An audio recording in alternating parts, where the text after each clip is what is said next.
Donc j'ai souhaité quand même m'arrêter un instant sur le compte administratif de notre commune, qui reprend évidemment les opérations réalisées en 2022 et qui se doit d'être le reflet du budget primitif 2022. Je note qu'on y retrouve une politique assez brouillon, une gestion communale au doigt mouillé, qui ne s'inscrit pas dans une stratégie bien définie. Si je suis satisfait de l'abandon du projet de camping communal sur le stade de Bains-les-Bains, pour lequel nous étions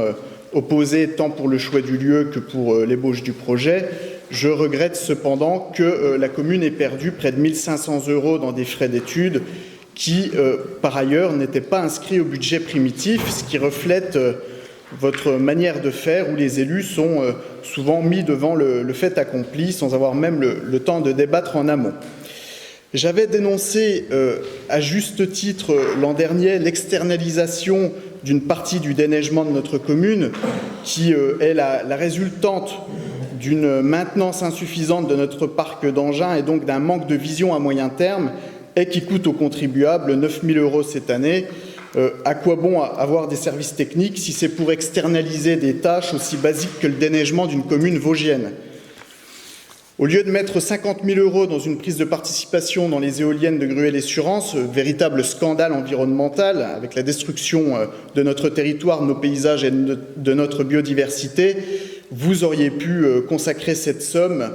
que vous avez empruntée dans l'achat et la maintenance de matériel de déneigement. Et je précise donc que cette somme est en reste à réaliser. La politique, c'est faire des choix, non pas par idéologie, comme vous l'avez fait en ce qui concerne les éoliennes, mais de le faire par pragmatisme. Je note également dans ce compte administratif que les frais d'études dans le cadre du dispositif de revitalisation Cœur de Bourg s'élèvent à plus de 5 000 €, et j'ai du mal à comprendre les objectifs qui en découlent, tant la restitution des différentes études lancées me laisse dubitatif, avec notamment un dénigrement des commerçants de votre part, qui, je dois le dire, me met particulièrement mal à l'aise. Ils ne méritent pas d'être traités ainsi. En matière d'urbanisme, vous aviez prévu 2 000 €, mais pas encore réalisés,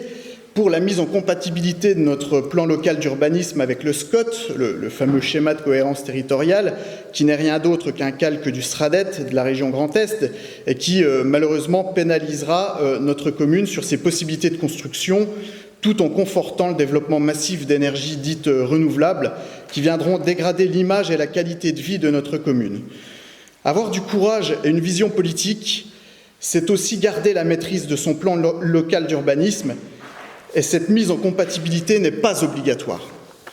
Je note que dans les dépenses d'investissement, le taux de réalisation est relativement faible puisqu'une multitude d'opérations budgétisées n'a pas été réalisée,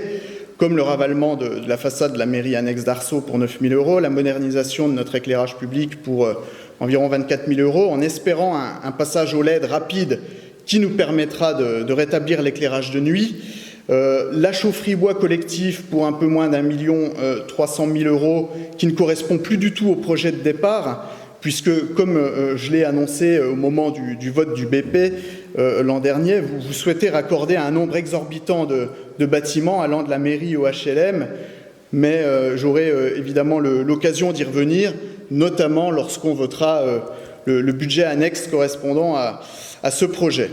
Autre urgence budgétisée en 2022, mais pas réalisée alors qu'il s'agit d'une priorité de nos concitoyens, la mise en place de la vidéoprotection pour 96 000 €. Je rappelle que dans les Vosges, les vols de véhicules ont bondi de 32 % en un an. Les atteintes à l'intégrité physique sont également en hausse depuis 5 ans, plus 36,7 %.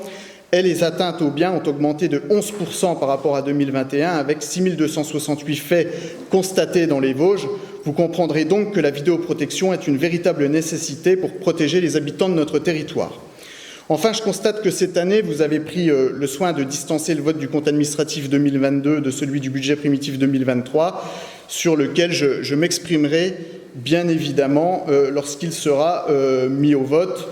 Une fois de plus, je démontrerai votre manque de vision politique à travers ce BP. Je vous remercie.